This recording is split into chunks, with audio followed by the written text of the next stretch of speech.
Why don't you guys just take a knee for a minute? Yeah. It's kind of warm and you've been out running around and you've had a drink. Just like to say a couple words about football. And when I first started back in, I'm trying to think a long time ago, back in before you guys, any of you were ever born, I started football back in about in the early 60s. And I started to coach at your level. I come out of high school playing and played junior football and juvenile and junior football in the community. And a buddy of mine said, "Oh, hey Larry, come and help me coach." I said, "I don't know anything about coaching. I'm fed up with football." No.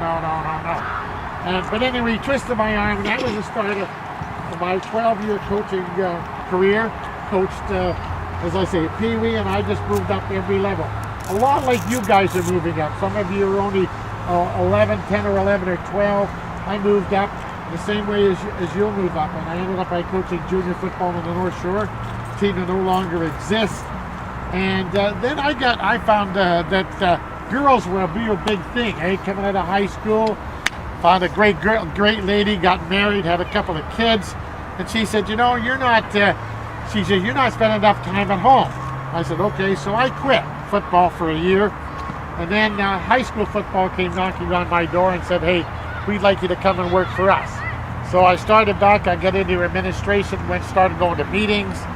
And I worked, as I say, with high school football, junior football, provincially. I was a provincial president in 1980 to 85. And then I decided, well, that was kind of enough with that. And so anyway, they came knocking at my door again this year. But what I'm trying to say is that football for me has been a lifelong endeavor. By the way, I did join the fire department.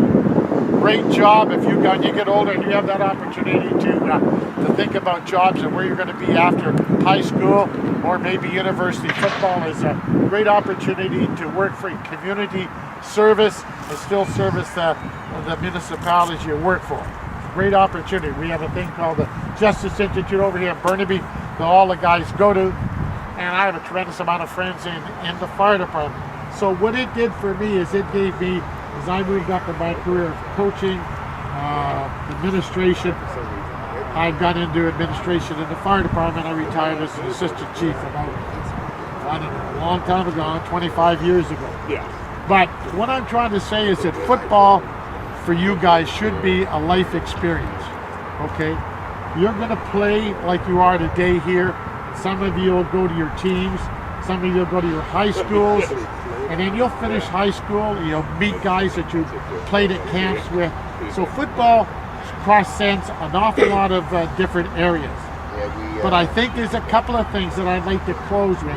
And that's dedication to the sport of football. But it's not the only sport. I don't find it really support some coaches in some sports that say, "Oh, no, you've got to play soccer, 365 days a year." There's other sports out there. Lacrosse, a tremendous amount of our football players play lacrosse because it lends to running, it lends to eye and hand coordination, rough play. They bash each other around. Soccer, great opportunity to develop your foot skills. Can't use your hands. Okay, then you got basketball. You got to learn to jump. If you're a great basketball player, you can be a great receiver in football. But what I'm trying to say is experience in sports. That's what it's all about. And again, in closing, you'll meet people down the road. I went to a Vancouver Marilomas reunion the other day. Vancouver Marilomas were a junior football team, and they finished up around in the late 80s. They were perennial winners for about 10 or 12 years. But I met guys I hadn't seen in 30, 40 years. But it's just the friendship is still there. So that's something that football, more than I think any other sport, blends a lifetime of relationships. But anyway, I just wanted to say that I wish you good luck in your football endeavors. Keep pushing hard. Don't quit. Sometimes it's easy.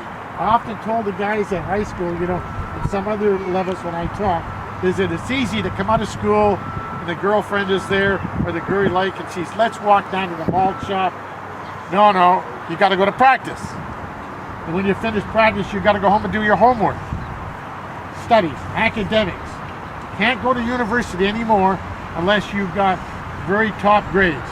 The top grades can be achieved, just like you achieve here in your skills, studies. Don't quit on your studies. You want to go to university, you've got to have the 80, 85, or 90 grades to get into university now. And university leads to other places. My good buddy here, Carlos, you know, that played, I can remember when he played at Carson Graham, great receiver. He took his skills in football and took them on to the next level, on the junior football, university, pro.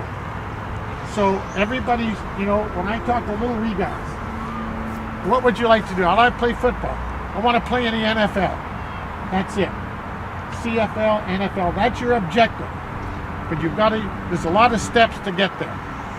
Skills, education, hard work, and never give up. Thanks, guys. Have a good one.